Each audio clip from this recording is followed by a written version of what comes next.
Shalom,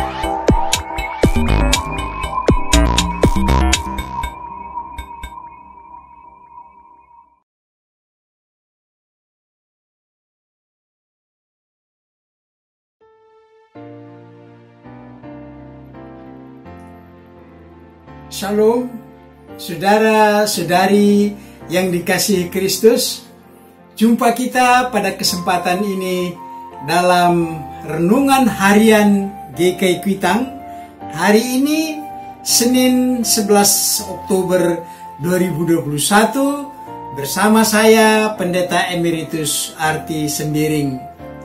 Firman Tuhan sebagai bahan renungan kita diambil dari 2 Korintus 3 ayat 3. Demikian firman Tuhan ini. Karena telah ternyata bahwa kamu adalah surat Kristus yang ditulis oleh pelayanan kami, ditulis bukan dengan tinta tetapi dengan Roh dari Allah yang hidup, bukan pada loh-loh batu, melainkan pada loh-loh daging, yaitu dalam hati manusia. Demikianlah firman Tuhan. Berbahagialah kita yang mendengar firman Tuhan dan yang tekun melaksanakannya. Amin. Saudara-saudari, dari firman Tuhan ini, tema kita berbunyi KTP transparan. KTP, kartu tanda penduduk, tapi transparan, KTP transparan, itu tema kita. Saudara-saudari, hari-hari belakangan ini, identitas seseorang yang tercantum dalam KTP itu merupakan data pribadi yang harus dijaga kerahasiaannya. Sampai-sampai ada himbauan agar sertifikat vaksin COVID-19 tidak sembarangan dicetak, karena di dalam sertifikat itu tertera nomor KTP dan identitas lain yang harus dirahasiakan. Hal ini penting karena ada keluhan-keluhan di mana data-data pribadi seseorang ada di tangan orang lain yang tidak pernah ada hubungan mereka apa-apa dengan dia. Tetapi kenapa data pribadi saya di tangan orang dan disalahgunakan? Mari saudara-saudari, dari firman Tuhan tadi, renungan kita dengan tema KTP transparan. KTP yang dapat diakses semua orang, tidak ada rahasia, malah justru transparan. Bagaikan pakaian seragam militer, seragam dari kantor tertentu. Kita tahu, oh ini kantornya di sana, oh ini kantor ini, perusahaan ini. Dari mana? Pertama-tama kita lihat dari pakaiannya. Dari pakaiannya kita sudah tahu sebagian besar dari pribadinya. Bagaimana kalau KTP transparan? Bukankah KTP itu harus dirahasiakan?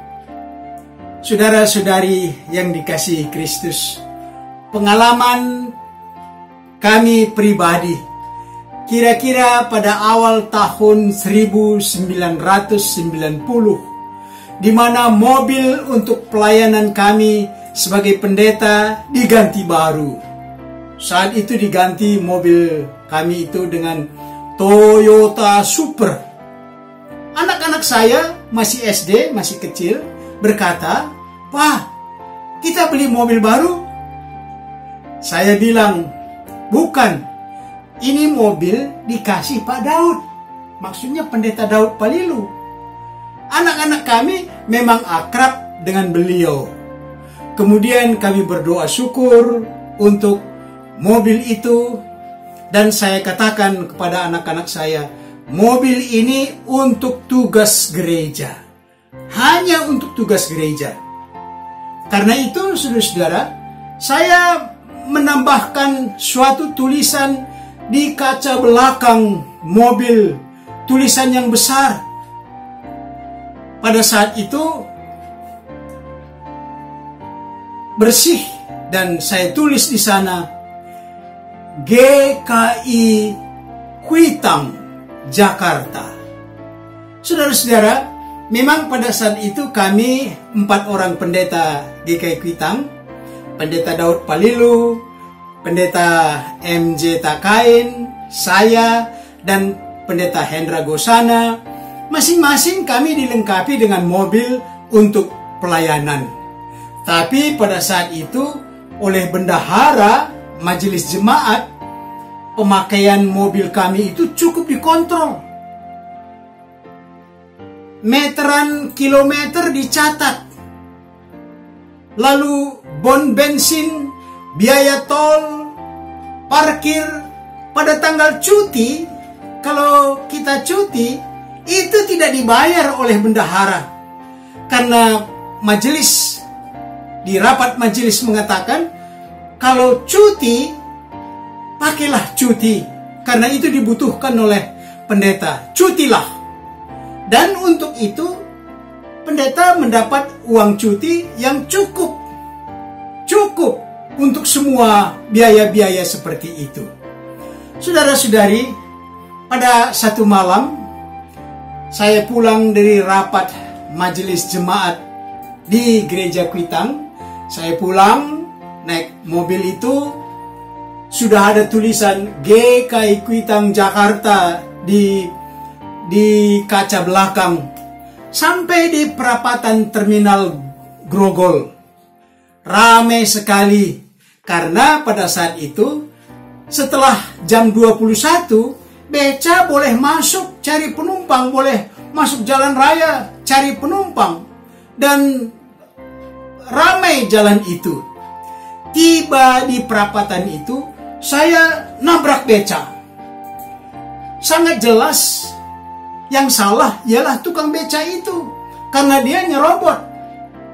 Orang mengerumuni saya dan terdengar oleh saya teriakan, "Pegang, pegang!" Dan ada yang menggedor mobil saya. Sudah ada beberapa orang berdiri di depan mobil. Tetapi tukang beca yang saya tabrak itu justru buru-buru pergi. Dan tidak terlihat lagi entah kemana dia pergi. Saya jalan pelan-pelan, akhirnya terlepas dari kerumunan, tidak terjadi apa-apa, sampai di rumah, di pastori di Taman Ratu. Malam itu saya tertegun. Besok, bagaimana saya akan lewat jalan itu? Karena jalan itu jalan utama bagi saya. Sedangkan mobil saya gampang dilihat. Ada KTP-nya di belakang, GKI Kuitang Jakarta. Gampang dikenal dengan tulisan itu, bagaikan KTP yang transparan. Kemudian daripada saya lewat jalan itu dengan hati yang ragu, was-was, maka dengan senang hati saya melepas stiker tulisan-tulisan itu, dan saya berpikir dalam hati saya, identitas KTP GKI Kuitang memang cukup berat dipikul. Rupanya saya tidak mampu juga memikul KTP GKI Kuitang dengan tulisan GKI Kuitang Jakarta di mobil saya. Saudara-saudari, Rasul Paulus menyadarkan kita agar identitas kita sebagai murid, sebagai saksi harus transparan, dibaca oleh orang. Jangan sekali-kali kita lepas stiker KTP kita sebagai murid Yesus. Karena itu, saudara-saudara, ada orang memakai identitas itu seperti memakai kaos bertuliskan dengan ciri atau tanda sebagai orang Kristen. Ada juga yang memakai kalung dan mainannya tanda salib. Ada juga orang anting-antingnya ada tanda salib, dan seterusnya dan seterusnya. Karena itu juga gedung gereja yang memancangkan salib di anjungannya. Maksudnya, di sini kami hadir murid Yesus. Inilah panggilan Paulus yang mengatakan, sebagian kecil dari makna semua itu, kamu adalah surat Kristus.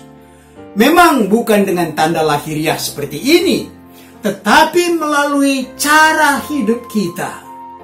Bukan asal ada tanda salib di kaos kita, tetapi dari dalam hati kita, lalu keluar kata, perbuatan yang menyatakan bahwa kita orang Kristen, sebagai anak, sebagai murid Kristus. Kita belanja di pasar tradisional, atau pada saat kita makan di restoran besar, di situ pun terlihat kita bahwa kita adalah murid Kristus. Ada yang belanja ke pasar tradisional, dia menawar harga bawang merah yang tidak seberapa, masih juga dikatakan, "Bang, kurangi 2.000 lagi ya. Bu, ini kurang 2.000. Ya, ini salah satu, saudara-saudara, entah apa motivasi kita dengan harga bawang merah yang sekian, tapi kita masih minta dikurangi 2.000 lagi. Sedangkan ketika dia makan di restoran besar, makanan banyak sisa, dan ada uang kembalian dari pelayan. Itu dibiarkan yang masih belasan ribu sebagai tips pelayan. Ya, ini saudara-saudara, bagaimana kita mau mengatakan identitas kita sebagai anak, sebagai murid Kristus. Mari kita perdalam renungan ini dengan pokok-pokok sebagai berikut. Pertama, pernahkah Anda merasa, bukan hanya merasa, dan memang dirugikan karena memiliki identitas beragama Kristen? Di mana saja, di kantor, tempat kerja, waktu ini pergaulan dan sebagainya. Yang kedua, pernahkah Anda merasa bangga karena memiliki identitas Kristen? Mungkin orang mengatakan, wah, dia itu orang Kristen baik. Nah, pernah Anda merasa bangga? Yang ketiga, bagaimana cara Anda untuk menyatakan bahwa Anda adalah murid Yesus di tengah-tengah kehidupan masyarakat umum tadi? Bagaimana cara Anda menyatakan bahwa Anda adalah murid Yesus? Mari berdoa.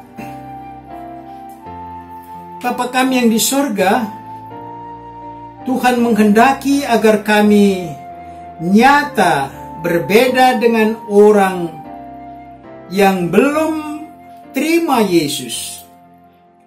Kami mengenakan identitas sebagai murid, sebagai anak Tuhan, sebagai saksi Kristus, dimanapun kami berada.